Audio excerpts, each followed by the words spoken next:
Hello, internet. So I spend a lot of time talking to myself. The content of that conversation is often related to speaking about the challenges that I have experienced when I was a child, or the challenges that I still experience, things that I associate with being a barrier to my own happiness and thriving and contentment. Basically, I talk about a lot of sad memories. I've been asking myself why I do that. Why is it that I tell myself the same stories over and over again to myself as if I'm talking to somebody else? And I know that I do that because I really do want to share my experiences with other people, or let other people know things that I have experienced that were difficult, challenging, painful. I've noticed that I am so attached to the suffering that I've experienced, and that I tie my identity so strongly to any kind of suffering that I have experienced. And it makes sense in a way, because when we experience something that was traumatic or hurtful or a great challenge, that usually has an effect on who we are, how we function in the world, and how we engage with people. But I think I do it too much. When I say too much, I mean to an extent that it is unhealthy and detrimental to my own growth and my own happiness and my own peace. I indulge in the painful memories that I have. I replay those memories to myself over and over again, and I imagine myself telling those stories to other people, because I want to imagine other people understanding me and seeing me and caring about me. I have this memory that I think is related to the mindset of, oh, if other people know that I have experienced this challenge in my life, then they will see me with a more sympathetic, understanding eye. When I was 12 years old, I was encouraged to join this after school girls group, and I was encouraged by a youth worker to do so because I was a kid who they noticed was struggling, as in looked very depressed and had challenges socially. They thought, okay, it might be good for her to join this group after school, facilitated by these two young women from some kind of organization, but it was supposed to help build self-esteem. My personality then, and the way that I felt then, is very different than how I feel right now in this moment. 12 years old was a long time ago. But anyway, I was not like animated and happy and looking around. I was like, you know, when you see a person who's very reserved and they look like they're going through something, and like her hair is in her face and she's walking around like this? That was me. I often wore a lot of black and had my hair covering half of my face. I think in part I wanted people to look at me and think that I was going through something. I wanted them to see me and think, oh, I think that she's struggling. Maybe she needs help. Maybe she needs someone to be kind to her. That was a way for me to try to communicate that. The first day, there was an activity that we also ended up doing where we had to take turns saying, why did you join this group? What are you hoping to gain from taking part in this group? And when it got to my turn, I was feeling very anxious and very uncomfortable being there. And I only joined out of curiosity and because I was encouraged to be a part of that group. So I was like, okay, I will take this opportunity to see if this improves my life in any way. But what I said when they asked me the question of like, what are you hoping to gain from being here? I said, I don't know. And then one of the group leaders, she looked at me and she said, well, then why are you here? And I just shrugged. And she said, well, okay. And then she just moved on. And I felt really uncomfortable with her response because I felt that it was very insensitive, considering the group of girls who were asked to be a part of this program were asked for a reason. A big part of that was that they were known to be struggling with some very particular challenge. I was not comfortable enough to be able to articulate an answer that I could just say. I was very uncomfortable in that moment. Anyway, a couple of weeks later in that same group, we were going around saying something about our lives. I don't remember how it got to this topic, but as I was talking about myself and my experiences, one of the things that I mentioned was that I had tried to end my own life, and that's something that was very present in my mind around that time. And as soon as I said that, of course, the energy, the dynamic shifted a lot. And after that day, the next time that I came into that group, that same woman who was leading the group, she said, "Oh, hi Maria, how are you doing?" And her demeanor with me was very different from before I had provided that fact about something that I had tried to do and something that I was going through. But immediately after that, she was kinder and she listened to me more, and it was very different, changing the way that she was responding to me because I was very clear and very direct about something that I was going through. If I hadn't shared that fact very clearly and very directly, I would have continued to feel overlooked, as if this person, group leader person, was somewhat insensitive to, this insecure 12-year-old girl. So that relates to an idea, I think, of if I share the struggles that I have experienced, then people who know me will somehow just be more understanding and kinder and have more sympathy that I am a human being who is trying to live her life and overcome her own challenges that she is experiencing, perhaps as a result of a lot of things that she experienced when she was younger and things that are still present in her life. That if other people are directly aware of those challenges, that I will receive gentleness from them. But there are some issues with that. One of them being, I don't think that I or anyone needs to earn a general kindness. I don't need to earn somebody else's treating me kindly and open-heartedly by sharing traumatic things that I've experienced. I don't need to earn that, and no one needs to earn that from me. If someone is choosing to be kind to me or be open-hearted in their interaction, that is more so, that's just a reflection of how they choose to engage with people. I also think that from my own observation, I sometimes use the challenges that I experience in my life, or have experienced or still experience, as a kind of excuse for not taking initiative to make positive change. I have been thinking a lot about victim mentality and taking responsibility for change in my own life. And I think that I feel a bit stuck in having a kind of victim mentality. When we focus so much on disadvantages or challenges that we have or have had, that is something that can make us feel very bitter and prevent us from putting effort into having new experiences, making changes that we want to have in our lives. For example, if I see someone who I know who is succeeding in a particular field of work, they're doing something that I want to do. There is one thing that I consider to be a barrier that I repeat to myself over and over again as a kind of excuse for why I am not succeeding in a similar way. For example, I think a lot about how, I experience so much difficulty talking to people, and as a result have not had very much success when it comes to networking and making connections, which can be very important depending on what field you're in. A lot of opportunities can arise when you make strong connections. I have had examples of those experiences, but not to the extent that I witness other people experiencing sometimes. And so a story that I tell myself is, I'm not as good at networking, socializing as, say, somebody else that I know is. And so because they are so naturally skilled at that, that is propelling them forward so much more than me. And that's just something that I don't have control over. So, poor me, nothing I can do. They're just so much more likely to be successful than I am. Why even try? I think that can be quite self-sabotaging to indulge in that mindset. One, because for me personally, I have had experiences enough in my life that I know that if I put some kind of effort into working with people and engaging with people, it's not always gonna turn out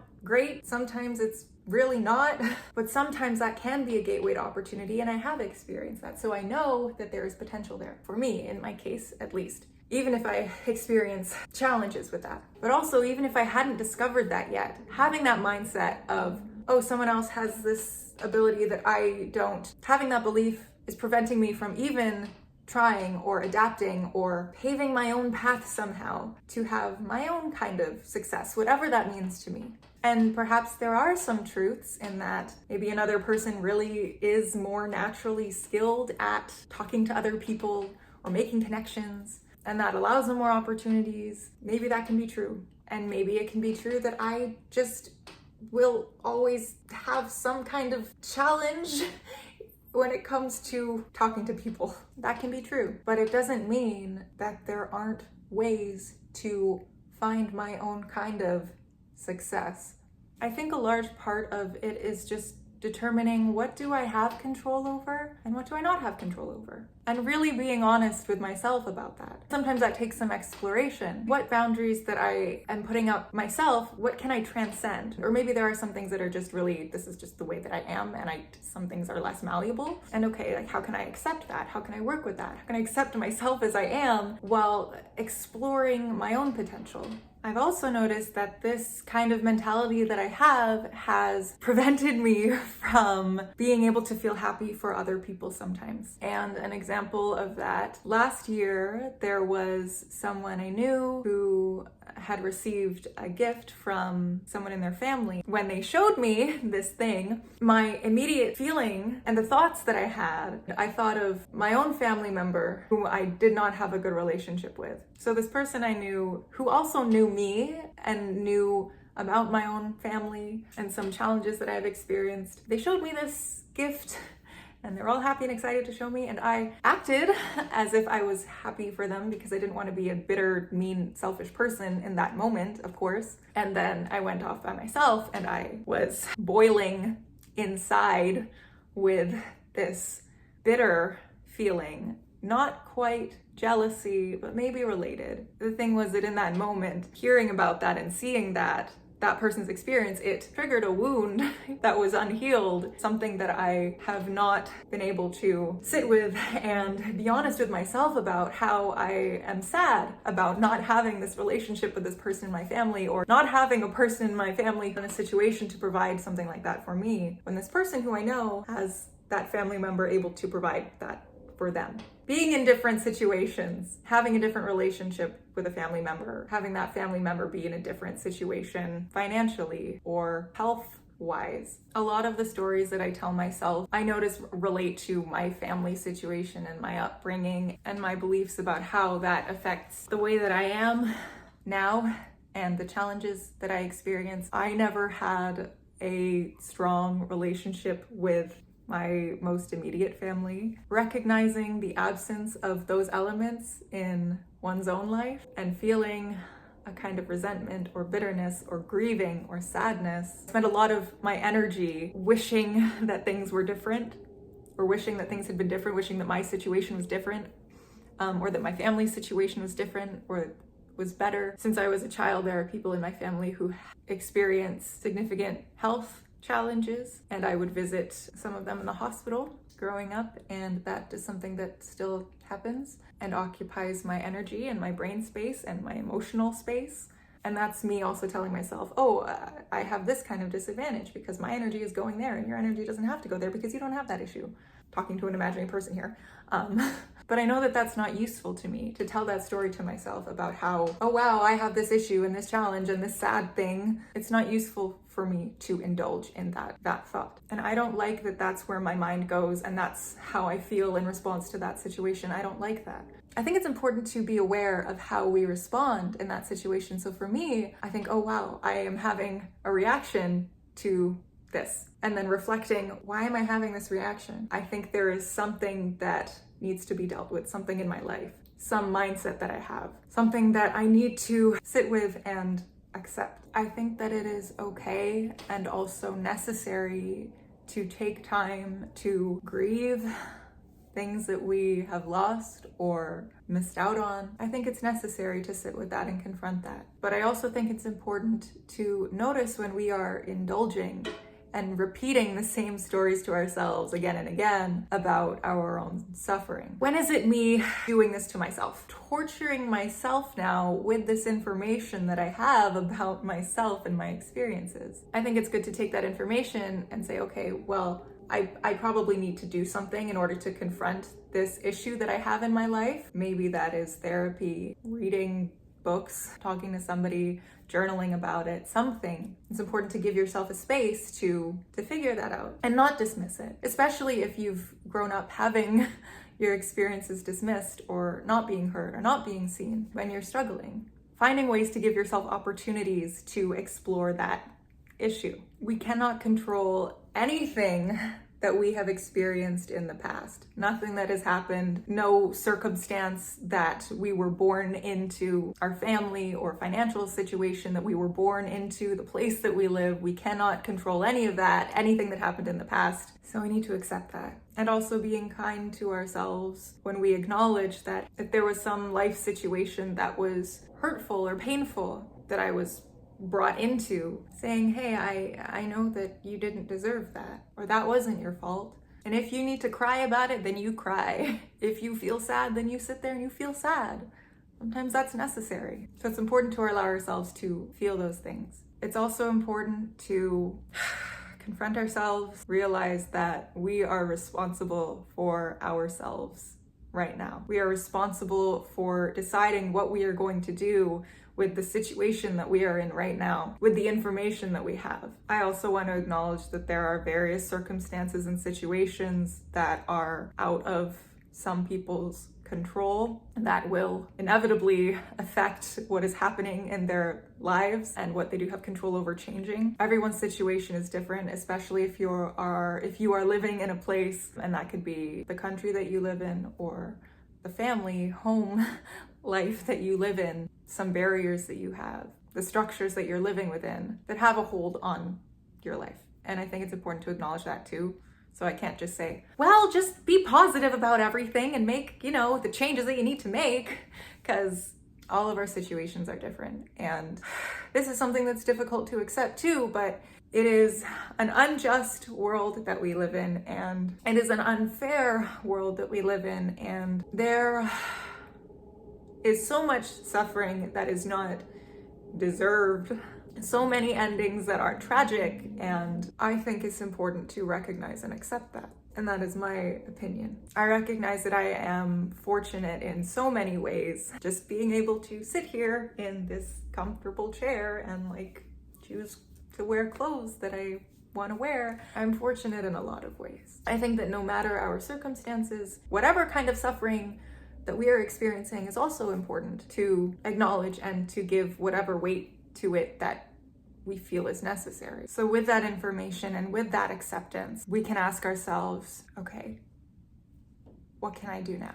What do I have control over? What actions can I take? And maybe there are some risks associated with pursuing change. And then we have to decide for ourselves, is it worth it to me to take that risk for the possibility of change? And maybe we decide that it is, maybe we decide that it isn't. Ultimately, it is up to us to decide if the risk is worth taking to pursue that potential for change. I can give an example that's kind of like a metaphor that could be applicable to making different changes in one's life. This is one that's not super weighted and heavy and serious and a huge, difficult, challenging thing for me, but it's something that has made a difference in my life. I was never someone who went to the gym. I had never gone to the gym by myself, and I never associated myself with being really active or sporty, or if you associate yourself with some ideas, some things, I associate myself with art and the arts. I don't associate myself usually with sports or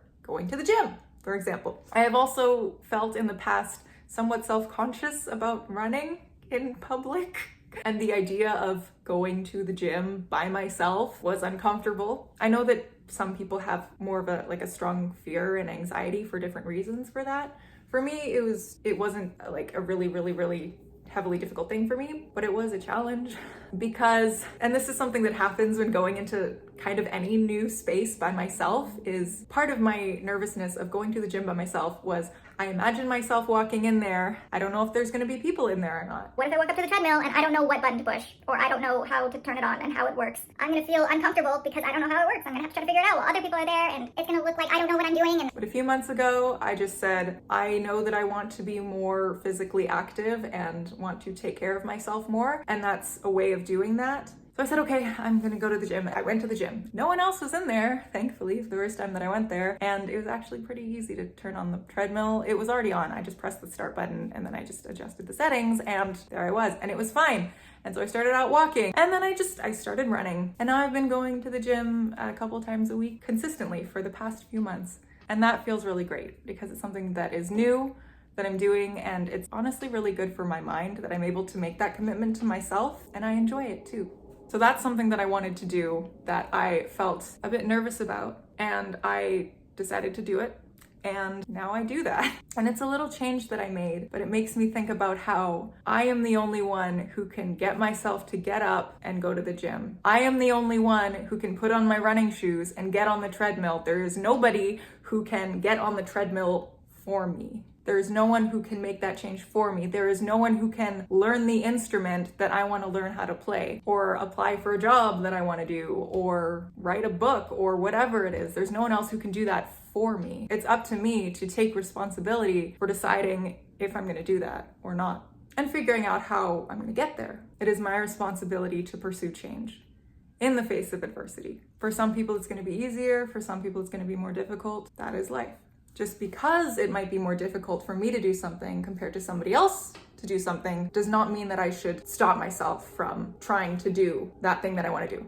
I have also taken the initiative a couple times to go and see people, go to a couple of social functions, and I have been putting in more effort to try to explore the potential for friendship more deeply. And I'm realizing that actually takes a significant amount of effort from me to initiate things and to go out and do things with people. And it really makes a big difference to actually, for me at least, to reach out to people, even if I find it challenging. And there's so much more I could say on that topic in particular that I want to talk about. So I will probably talk more about that a bit in the future. It's just such a loaded topic for me.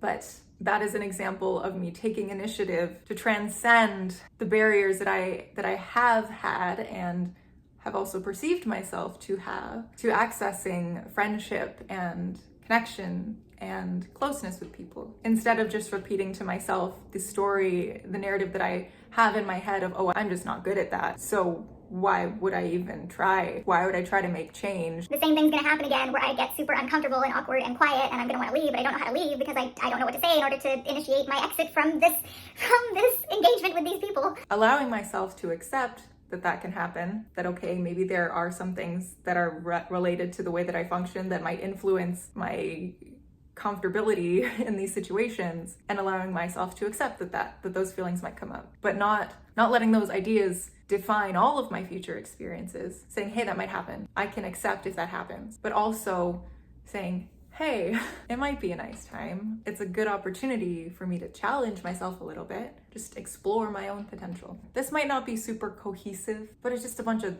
thoughts that I have and questions about how to engage with this idea of taking responsibility for change in one's own life and where I am focusing my energy. What do we have control over? How can we take responsibility for change in our own lives? What risks are worth taking?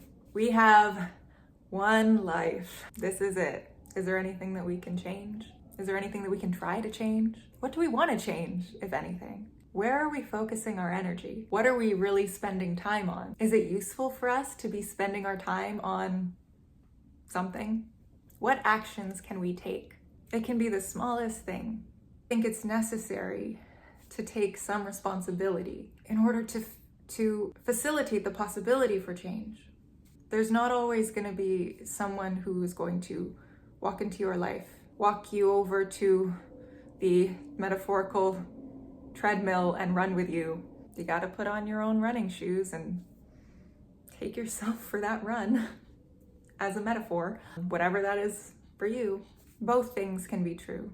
There are some circumstances in our lives that were out of our control that have affected or do affect our quality of life right now, and that we also now have the responsibility to choose what to do with the life that we have, the information that we have. There comes a time when we must ask ourselves, what can we do to help ourselves?